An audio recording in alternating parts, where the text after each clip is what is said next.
ਅੱਛਾ ਬਈ Saudi Arab ਵਿੱਚ 13 ਸਾਲਾਂ ਤੋਂ ਜਨਾਬ ਇਹਨਾਂ ਦਾ ਨੈਸ਼ਨਲ ਡੇ ਵੇਨੇ ਆ, ਲੇਕਿਨ ਇਸ ਵਾਰੀ ਮਾਸ਼ਾਅੱਲਾ ਇਹਨਾਂ ਦਾ ਨੈਸ਼ਨਲ ਡੇ ਵੇਖ ਕੇ ਦਿਲ ਖੁਸ਼ ਹੋ ਗਿਆ। ਇੱਥੇ ਜਨਾਬ ਸੜਕਾਂ ਦੇ ਵੇਖੋ ਤੁਸੀਂ ਮਾਸ਼ਾਅੱਲਾ ਕਿੰਨੀ ਜ਼ਿਆਦਾ ਰੌਣਕ ਹੈ।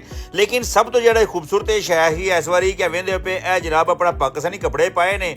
ਆਂਦਾ ਜਾਂਦਾ ਬੰਦਾ ਖਲੋ ਖਲੋ ਕੇ ਆਵਾਜ਼ਾਂ ਮਾਰਦਾ ਤੇ ਗੱਲਾਂ ਕਰਦਾ, ਠੀਕ ਹੈ। ਇਹ ਵੀ ਹੁਣ ਭਾਈ ਜਨਾਬ ਪਾਕਿਸਤਾਨੀ ਭਾਈ ਝੰਡਾ ਲੈ ਖਲੋਤੇ ਨੇ ਤੇ ਆਂਦੇ ਜਾਂਦੇ ਦੇ ਨਾਲ ਗੱਪਸ਼ਪ ਮਾਰਦੇ ਨੇ। ਇਹ ਹੁਣ ਮੈਂ ਕੋਲੋਂ ਲੰਘਦਾ ਪਿਆ ਤੇ ਧੱਕੇ ਨਾਲ ਖਿੱਚ ਕੇ ਖਿਲਾਰ ਕੇ ਆਵਾਜ਼ਾਂ ਮਾਰ ਕੇ ਇਹ ਬਾਈਕ ਵਾਲੇ ਨੇ, ਠੀਕ ਹੈ, ਤੇ ਇਹਨਾਂ ਜਨਾਬ ਆਖਿਆ ਸਾਡੇ ਨਾਲ ਫੋਟੋ ਖਿਚਾ। ਔਰ ਸਿਰਫ ਇਹ ਦੋ ਚਾਰ ਨਹੀਂ, ਜਿਹੜਾ ਬੰਦਾ ਜਨਾਬ ਵੇਂਦਾ ਸਲਵਾਰ ਕਮੀਜ਼ ਵਾਲਾ ਬੰਦਾ ਪਤਾ ਚੱਲਦਾ ਪਾਕਿਸਤਾਨੀ ਵੇਖ ਕੇ ਜਨਾਬ ਆਪਣਾ ਖੁਸ਼ ਹੋ ਜਾਂਦੇ ਨੇ, ਇਸ਼ਾਰੇ ਵੀ ਕਰਾਉਂਦੇ ਨੇ, ਗੱਲ ਕਰਨ ਦੀ ਕੋਸ਼ਿਸ਼ ਕਰਦੇ ਨੇ। ਇਹ ਹੁਣ ਇੱਥੇ ਖਲੋਤੇ ਹਨ, ਇੱਥੋਂ ਲੰਘਦਾ ਹਾਂ ਪਿਆ, ਇਹ ਜਨਾਬ ਆਪਣਾ ਲਲਕਰੇ ਮਾਰਦੇ ਹਨ ਪਏ ਕਿ ਇਧਰ ਆਪਣਾ ਜਨਾਬ ਪਾਕਿਸਤਾਨੀ ਝੰਡੇ ਵਾਲੇ ਨੂੰ ਵੇਖ ਕੇ ਮਾਸ਼ਾਅੱਲਾ। ਵੈਸੇ ਤੇ ਹਰ ਸਾਲ ਜਦੋਂ ਬਾਹਰ ਨਿਕਲੀਏ ਤੇ ਜਨਾਬ ਆਪਣਾ ਪਾਕਿਸਤਾਨੀ ਦੀ ਤਾਦਾਦ ਮਾਸ਼ਾਅੱਲਾ ਇਹਨਾਂ ਦੇ ਨੈਸ਼ਨਲ ਡੇ ਵਿੱਚ ਜ਼ਿਆਦਾ ਹਿੱਸਾ ਲੈਂਦੀ ਹੈ ਬਨਿਸਬਤ ਅਗਰ ਕਿਸੇ ਵੀ ਦੂਸਰੇ ਮੁਲਕਾਂ ਦੇ ਨਾਲ ਕੰਪੇਅਰ ਕੀਤਾ ਜਾਵੇ। ਲੇਕਿਨ ਇਸ ਵਾਰੀ ਮੈਨੂੰ ਕੋਈ ਨਾ ਜ਼ਿਆਦਾ ਹੀ ਤਾਦਾਦ ਨਜ਼ਰ ਆਈ ਹੈ ਮਾਸ਼ਾਅੱਲਾ।